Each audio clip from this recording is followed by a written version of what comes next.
बिस्मिल्लाहिर्रहमानिर्रहीम अस्सलाम वालेकुम। इनवर्टिब्रेट ज़ूलॉजी हम कवर कर रहे हैं। आज का टॉपिक का नाम है मेंटेनिंग होमोस्टेसिस इन प्रोटेस्ट्स।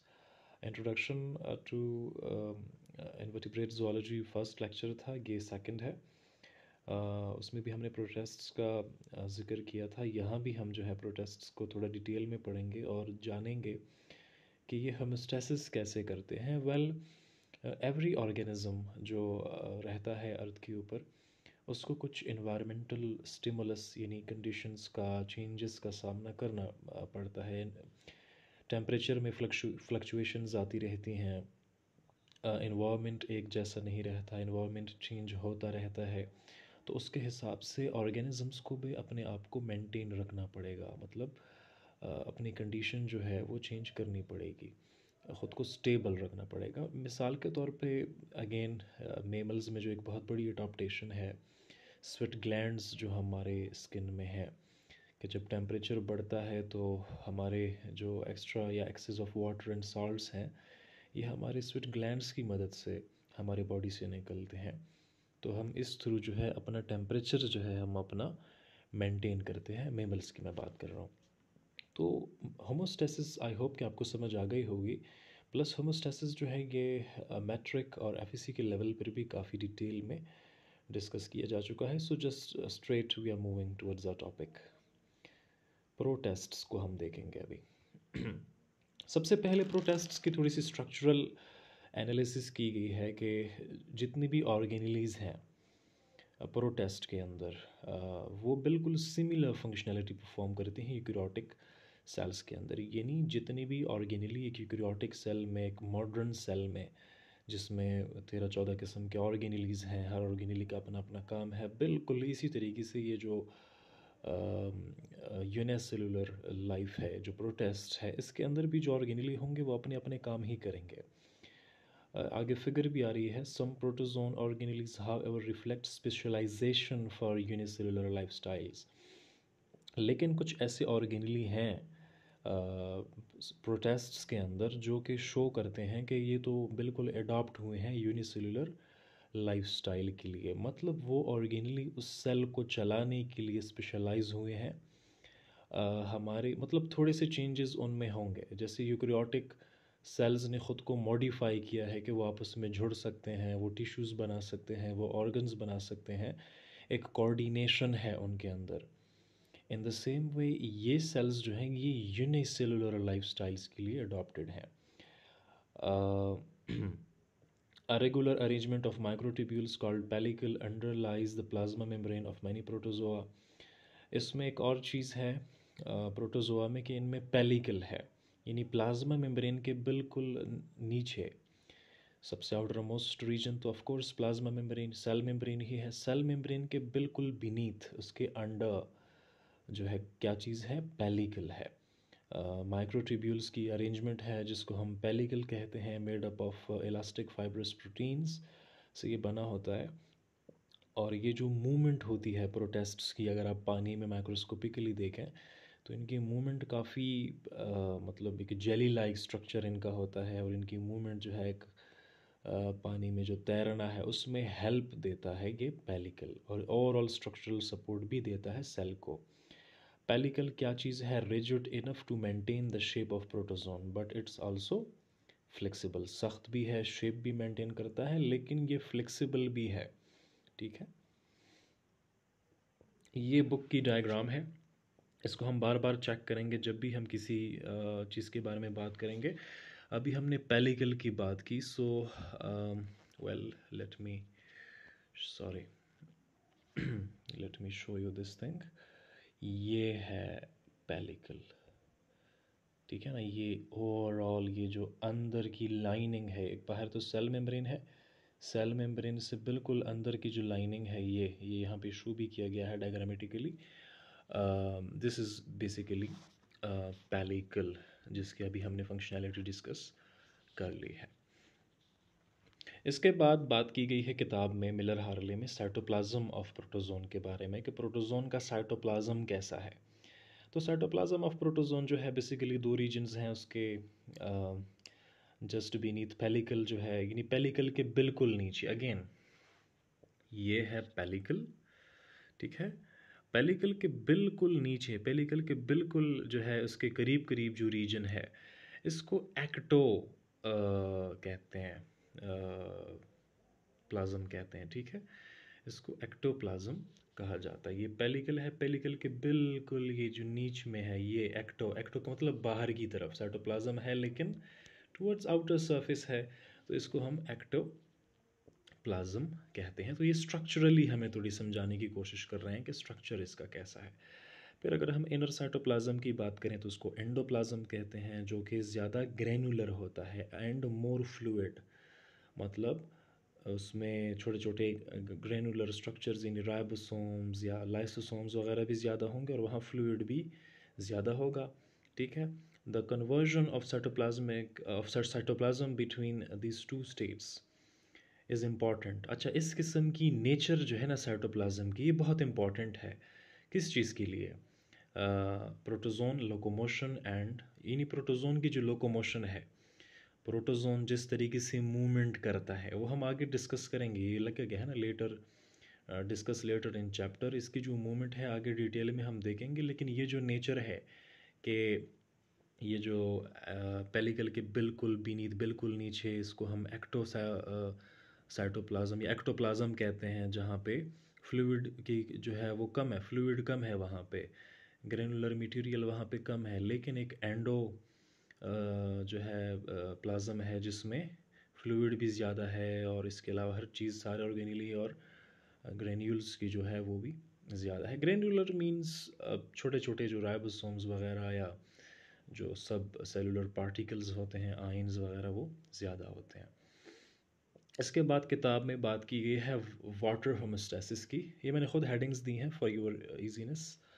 बाकी ये जो Miller Harley is a kind of very mixed sort of book, तो मैंने अलग अलग करके टॉपिक्स को हैंडल किया यहाँ पे। वाटर के हवाले से बात की गई है तो कहते हैं कि मोस्ट मेरीन प्रोटोजोआ जो समंदर में रहने, of course be in mind, keep in mind sorry, कि ये प्रोटोजोआ जो है ये पानी में रहते हैं, एक्वेटिक ऑर्गेनिजम्स हैं, ये कभी खुश्की पे नहीं हो सकते, ये वाटर में रहेंगे। तो जो मेरीन होते हैं, मतलब जो समुद्र में रहते हैं, have solute concentration similar to their environment. अब साल्टी वाटर है ओशन का, बाहर भी साल्ट कंसंट्रेशन है, इनके सेल के अंदर भी थोड़ी सी साल्ट की कंसंट्रेशन होती है, ठीक है। तो वो तो इक्वल हैं, उनको ज़्यादा वाटर बैलेंस करने की ज़रूरत नहीं है क्योंकि ऑलरेडी बैलेंस्ड है। लेकिन जो फ्रेश वाटर प्रोटोजोआ है, जो तालाबों में, दरियाओं में रहते हैं, ये फ्रेश वाटर होता है, ठीक है, इसमें इतना नमक नहीं होता।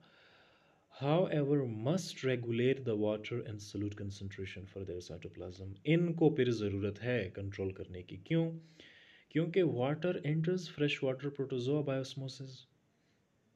हम पढ़ चुके हैं कि ऑस्मोसिस एक प्रोसेस है, of course discussed in lower classes, कि ऑस्मोसिस का प्रोसेस है जिसमें होता क्या है कि जिस तरफ सॉल्यूट की कंसंट्रेशन ज़्यादा हो, मतलब ये है कि जो प्रोक्रियोट हैं, सॉरी नॉट नॉट प्रोक्रियोट, जो प्रोटेस्ट है उसके सेल के अंदर सॉल्यूट की कंसंट्रेशन ज़्यादा होगी। What is solute? ये it can be salts, it can be ions, anything, जो भी मॉलिक्यूल वगैरह होते हैं। अब सेल के अंदर एज़ कम्पेयर टू वाटर इनकी तादाद ज़्यादा है। और ऑस्मोसिस में हम पढ़ चुके हैं कि एक रूल है, यूनिवर्सल लॉ है, कि पानी हमेशा लो सोल्यूट कंसंट्रेशन से हाई सोल्यूट कंसंट्रेशन की तरफ जाएगा। जहाँ नमक ज़्यादा होगा, जहाँ आयंस ज़्यादा होंगे, पानी नेचुरली वहाँ अट्रैक्ट होगा। अब ये फ्रेश वाटर में रह रहा है प्रोटोजोआ, और अंदर सेल के अंदर इसके अंदर काफ़ी आयंस, काफ़ी चीज़ें हैं, ठीक है, काफ़ी सोल्यूट कंसंट्रेशन हायर है इसका। तो जब सोल्यूट कंसंट्रेशन इनका हायर है तो इससे होगा क्या बेसिकली कि प्रोटोजोन देन द एनवायरनमेंट के मुकाबले में इनमें सोल्यूट की कंसंट्रेशन तो ज़्यादा है, वो तो हम देख चुके हैं। अब इसके लिए इनमें एडाप्टेशन है, क्या है? कॉन्ट्रैक्टाइल वैक्यूल्स और वाटर एक्सपल्जन वैक्यूल्स, एक ख़ास किस्म के वैक्यूल होते हैं, वो हम देखते हैं पीछे स्ट्रक्चर में। रिमूव दिस एक्सेस वाटर, वो ये जो ज़्यादा पानी सेल के अंदर आता जाता है, अब ज़्यादा पानी सेल के अंदर अगर आया और कोई मैकेनिज़्म ना हो तो सेलुलर एक्टिविटीज़ डिसमेंटल हो सकती हैं, वो सेलुलर सेल वो बर्स्ट हो सकता है, वो टूट सकता है, वो मर सकता है, ठीक है, वो ऑर्गेनिज्म। तो कंट्रक्टाइल वैक्यूल्स बेसिकली यहाँ पे रोल प्ले करते हैं और एक्स्ट्रा पानी को निकाल देते हैं यहाँ से, ठीक है। इन सम protozoa contractile vacuoles formed by coalescence of smaller vacuoles। कुछ ऐसे प्रोटोजोन्स भी हैं कि जिनमें स्मॉल स्मॉल वैक्यूल आपस में मिलके एक मतलब बड़ा जो है कॉन्ट्रैक्टाइल वैक्यूल बना देते हैं, ठीक है। सिंपल, कोई बड़ी बात नहीं है इसमें। In others the vacuole are permanent. कुछ में ऐसा होता है कि वैक्यूल परमानेंट उनके सेल का एक हिस्सा होते हैं, that collecting tubules radiating into cytoplasmic fill. और कॉन्ट्रैक्टाइल वैक्यूल से कुछ छोटे छोटे ट्यूब्स निकले होते हैं साइटोप्लाज्म में, वो ट्यूब्स होते हैं और जैसे साइटोप्लाज्म में एक्स्ट्रा वाटर आता है, यही ट्यूब्स उन पानी को कलेक्ट करते हैं। तभी देखिए यहाँ पे कहा गया है कलेक्टिंग ट्यूब्यूल, जमा करने वाले, पानी जमा करने वाली ट्यूब्यूल, सही है। तो ये बात हो गई। इसके बाद contracting microfilaments have been implicated in emptying of contractile vacuoles। फिर एक और स्ट्रक्चर की यहाँ जिक्र किया गया है, contracting microfilaments। इनका काम क्या है कि यही कॉन्ट्रैक्टाइल वैक्यूल को खाली करना। कॉन्ट्रैक्टाइल वैक्यूल तो अपनी ट्यूब्यूल्स की मदद से सेल से पानी अपने अंदर जमा कर लेगा, लेकिन फिर इन वैक्यूल्स से पानी कौन निकालेगा? Contractile microfilaments. थोड़ा सा स्ट्रक्चर की तरफ आते हैं ताकि समझ आ जाए। दोबारा अपने डायग्राम की तरफ जाएंगे जो बुक में हमें दी गई थी। देखें यहाँ पे कॉन्ट्रैक्टाइल वैक्यूल को ज़रा देख लें। आई होप मैंने थोड़ा जूम किया है, आपको समझ आएगी। ये है कॉन्ट्रैक्टाइल वैक्यूल जो कि पानी को बाहर निकालता है। ये है कलेक्टिंग डक्ट्स, ये जो ट्यूब्स हैं, डक्ट्स कह सकते हैं, ट्यूब कह सकते हैं, ठीक है। जो पानी जो ये देखिए साइटोप्लाज्म में इनके सर गए हुए हैं, इनके जो टिप्स हैं हेड के, यहाँ से पानी कलेक्ट करते हैं, इस वैक्यूल में लाते हैं, ठीक है। ये बेसिकली इसका काम है। तो यहाँ से फिर पानी बाहर की तरफ इसको रिलीज़ कर दिया जाता है। एक्स्ट्रा वाटर जो होता है वो यहाँ से बाहर की तरफ रिलीज़ कर दिया जाता है। तो ये हमने स्ट्रक्चरल थोड़ी सी चीज़ को देखा। आगे जाते हैं। वाटर होमोस्टेसिस हमने देख ली। आगे जाते हैं फूड ऑब्टेनिंग, खुराक के किस तरह जो है वो हासिल करता है। ये इंजेशन और इजेशन का प्रोसेस है। Most protozoa observe dissolve nutrients by active transport और बाय इंजेस्टिंग होल और पर्टिकुलेट फूड थ्रू एंडोसाइटोसिस।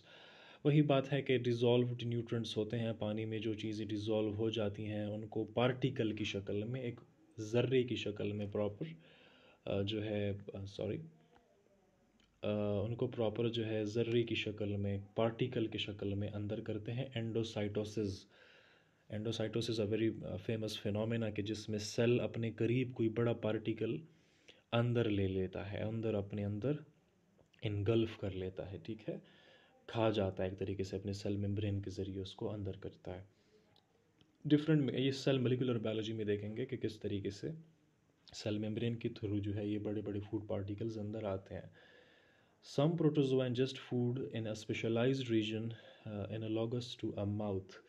फिर कुछ ऐसे प्रोटोजोआ भी हैं जिनमें स्पेशल एक रीजन है, बिल्कुल माउथ की तरह। एनालॉगस का मतलब ये है कि ऐसा रीजन, ऐसा हिस्सा जो बिल्कुल मुंह की मुनासिबत हम उसको दे सकते हैं कि इसका माउथ है, जिसको साइटोफेरिंग्स कहते हैं। तो ये जो है साइटोफेरिंग्स के थ्रू जो है खुराक अंदर ले लेते हैं, अपने अंदर ले लेते हैं।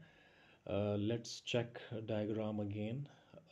ये देखें, आई होप आप यहाँ पे देख सकते हैं साइटोफेरिंग्स। ये देखिए एक बिल्कुल माउथ की तरह। तो ये फूड पार्टिकल होगा, फूड पार्टिकल अंदर आएगा और ये इसको साइटोफेरिंग्स जो है इसको अपने अंदर ले लेता है। बाकी जिनमें साइटोफेरिंग्स नहीं होता है वो सेल मेम्ब्रेन की थ्रू ही एक खुराक का पार्टिकल लेट से यहाँ पे है, तो सेल मेम्ब्रेन जो है इसको अपने अंदर इनगल्फ कर लेता है। अपना एक प्रोसेस है, इंशाल्लाह we will look at in separate video someday. But engulfing होती है, फूड खुराक जो है लेता है अपने अंदर, ठीक है।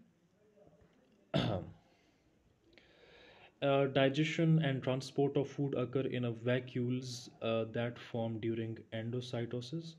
डाइजेशन भी होती है इनमें फूड वैक्यूल यानी जो वैक्यूल बेसिकली खुराक थैलियों की शक्ल में, हमने पहले कहा पार्टिकल की शक्ल में आता है ड्यूरिंग एंडोसाइटोसिस प्रोसेस, ऊपर हमने देख लिया।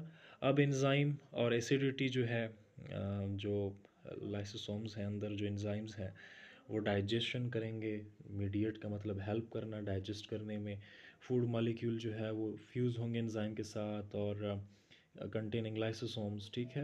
लाइसोसोम होंगे, उनके अंदर एंजाइम होंगे, तो वो उनके साथ अटैच होंगे और डाइजेस्ट करेंगे फूड को, और इस फूड को पूरे उसमें तकसीम किया जाएगा सेल के हर एक एक कंपार्टमेंट में, ताकि जिस जिस हिस्से को खुराक चाहिए उससे वो ले सके और एनर्जी उससे बना सके। आफ्टर डाइजेशन इज़ कंप्लीट, जब डाइजेशन कंप्लीट हो जाए, the vacuole are called egestion vacuole. तो इसके बाद सेकंड टाइप ऑफ, ये जो खुराक डाइजेस्ट हो गई और जो एक्स्ट्रा वेस्ट मटेरियल है उसको हम क्या कहते हैं, और उसको एक स्पेशल टाइप ऑफ वैक्यूल में बंद किया जाता है which is called egestion vacuole. Egestion का मतलब है एक चीज़ को बाहर निकालना, ठीक है ना। इंजेशन अंदर निकालना, इजेशन बाहर निकालना। तो release their waste content by exocytosis. ये एंडोसाइटोसिस में खुराक अंदर आ रही थी, एक्सोसाइटोसिस इसका अपोजिट है। इससे वो वेस्ट मटेरियल अब सेल से बाहर जाएगा। और कभी कभी तो वेस्ट मटेरियल को बाहर ले जाने के लिए एक स्पेशल रीजन भी होता है कुछ टाइप्स ऑफ प्रोटेस्ट्स में, जिसको साइटोफेग भी कहते हैं, ठीक है। Again we have to look at diagram के साइटोफेग कौन सा रीजन था, ठीक है। ये देखें, ये दिस इज साइटोफेग। आई होप आपने चेक कर लिया होगा। दिस इज, हाँ, यहाँ से फिर जो फूड पार्टिकल अंदर आता है उसको ये बाहर यहाँ से निकाल लेते हैं, ठीक है। जो वेस्ट मटेरियल होता है यहाँ से एक्सक्रीट हो जाता है।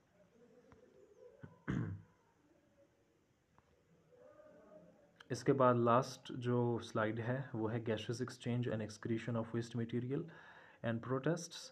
तो प्रोटेस्ट का स्मॉल मतलब बहुत ज़्यादा स्मॉल है साइज़ में, लिहाजा इनका जो सरफेस एरिया है, अब चूंकि इनकी बॉडी स्मॉल है तो इनके अंदर जो हिस्सा है, मतलब इनके अंदर जितना भी सरफेस एरिया है, अंदर से जितना भी सेल का एरिया है वो बहुत ज़्यादा है as compare to their volume, ठीक है ना। तो इससे ये बहुत अच्छी अडॉप्टेशन है। इससे इनको फ़ायदा क्या मिलता है कि ये दो और काम भी बड़े आराम से परफॉर्म कर सकते हैं। कौन से काम?